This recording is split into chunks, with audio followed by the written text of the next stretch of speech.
Hi friends, it's Mari here from Honeybee Stamps. I'm going to be creating this card for you today, and I'm going to use the gorgeous Lovely Layers Wildflowers die set.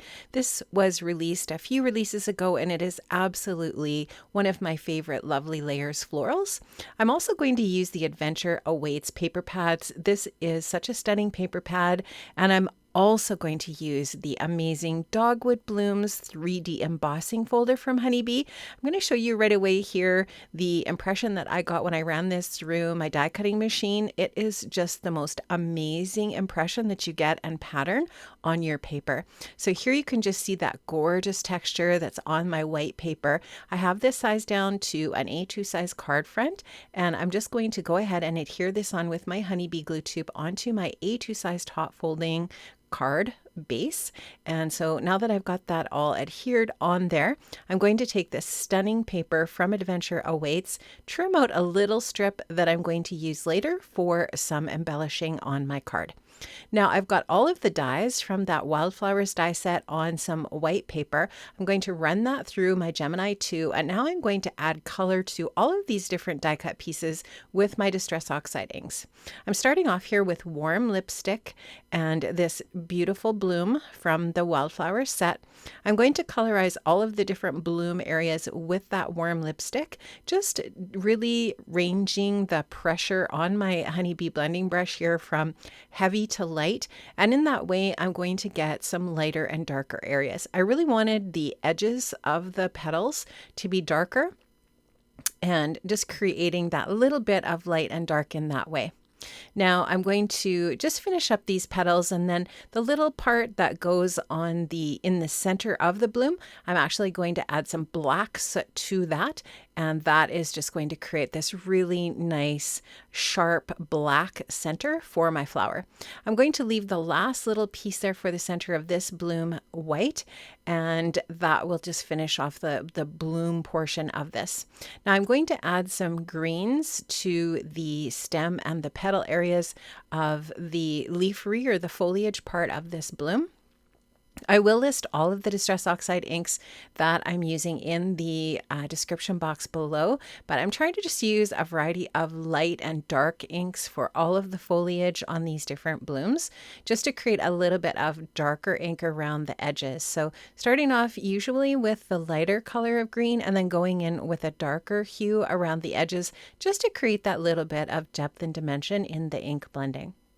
Super, super easy to add color to all of these die cut pieces. You could also die cut these from colored cardstock if you choose. I often go to the ink blending method of colorizing my lovely layers. I just find that I just really like the range of color that I can get with my ink blending inks and tools. So there you can just see this is super, super easy to assemble. All of the lovely layers dies I find are super easy. The little pieces are all shaped in a way that you can very easily see how they go together. And so I'm just going to finish off the center of this little guy with that white bit. And now I'm going to go on to this next floral. Love the combination of these colors. I believe I started off with Stormy Sky here for kind of like that little bit of gray blue. And then I'm going to go in with some, I believe this is chipped sapphire. It's hard for me to see the lids when I am doing the voiceover, but I do believe this is chipped sapphire. You should be able to see the color on the lid of that container there. But I really like the way that darker blue just adds that little bit of extra shading to these little blooms. And now I'm going to go in and add the green. Now I'm going to add the green to the base. I added a little bit of blue to the base as well where the blooms go, but you can just see that I overlapped the green on the base of the little blooms as well, where the little bottoms of the leaves overlap with the blooms there. And now I'm just using a combination of light and dark green. And now I'll be able to assemble this one. So again, just using my liquid adhesive. All of the little blooms on this one are the same, so it's really super easy to figure out which bloom goes on which layer.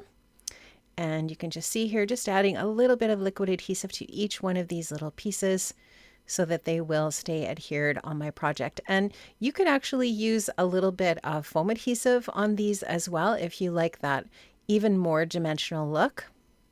And I'm just using my craft tool here to help me pick up those different pieces and put them into place. And now you can just see how pretty that one is as well. Really gorgeous. Now this is my last one. I'm going to start off with the greenery here on this one. Again, using a brighter, lighter green to start and then going in with a darker one. And just using my smaller blending brush to add the little bit of dark. And there's really no rhyme or reason to where I'm adding the dark on these. It's just kind of to add that little bit of shading. So I'm just going to clean up my area before I go in with my next color. And I wanted to use a different color of blue combination on this blue as opposed to the other one. So here I'm using some Tumbled glass, which is just a really pretty lighter blue, almost kind of like a sky blue. And then I'll go in with a darker blue to add a little bit of detail around the edges on this as well. Just really love that combination of the blue and green together. I think it looks really pretty. And this is just the brush that had that little bit of chipped sapphire left on it. So I'll just go in with that chipped sapphire and add that to the Tumbled glass. Really love that combination. So pretty. Now the center piece here, I wanted to add a little pop of black on this as well. So I go in again with the black soot and add that really nice contrast of black as well. And this is my finest little tiny honeybee blending brush that I'm using for that. And now I'm ready to start to assemble this. So again, I'm just going to use my liquid adhesive to adhere this together. And there is one tiny little piece that goes in the center of that black center of the flower, and I'm going to actually just leave that white as well. So I'll just find that on my desk. I'll put a little bit of liquid adhesive in the center there and then just pop that little white center into the center of my flower, and that's going to finish this bloom off as well. Super pretty. I love how the colors coordinate so nicely with the pattern paper that I chose for this card. The pattern paper was definitely the inspiration for the colors that I used, and you'll see how nicely they coordinate once we get this pattern paper and the flowers adhered together. So I'm going to just put this in the lower third, more of the lower half of the card. And that's going to leave some area for my flowers. I thought I might use some twine on this card. I don't end up using it, but I did want to add a couple of really thin little strips of black paper on top of that pattern paper, just to create a little bit of a black border and bring out that black again, which I have used on a couple of the florals as well. So I'm just lining that up, just getting that all glued on there, and just really using a tiny little bead of liquid adhesive to adhere down these little black strips of cardstock. And there you can just see that creates a really nice frame on that pattern to paper, really nice contrast. Now I really wanted to add a wax seal onto my flowers as well. So I'm taking some of the Happy Hearts seals here in the green color, which coordinates really nicely with the green that I've chosen for the foliage on my bloom, on my flowers. I'm putting that into my little melting spoon here over my little furnace, and I'm going to melt up those wax bits. And you can see that I'm using my mat as well from Honeybee Stamps to create my wax seal. So this mat is fantastic. It gives you a silicone surface to put your burner on.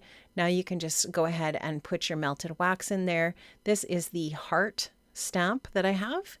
I will link up to all of these different things that I've used in the description box below. And now I'll just go ahead and put my burner away. I've blown the candle out there. Now you can just lift up this mat and just push on the bottom. It pops that seal out perfectly. And now I can add this onto the front of my card as just a beautiful embellishment. So I've got my florals adhered down to my card, and I did kind of put them over to the left slightly to leave room for my sentiment. And I did pop up the blooms on some foam adhesive, so they are a little bit dimensional.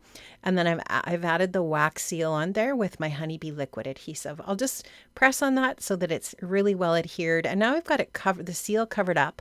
I'm just going to add a little bit of white splatter to this project, just for a little bit of extra texture and interest.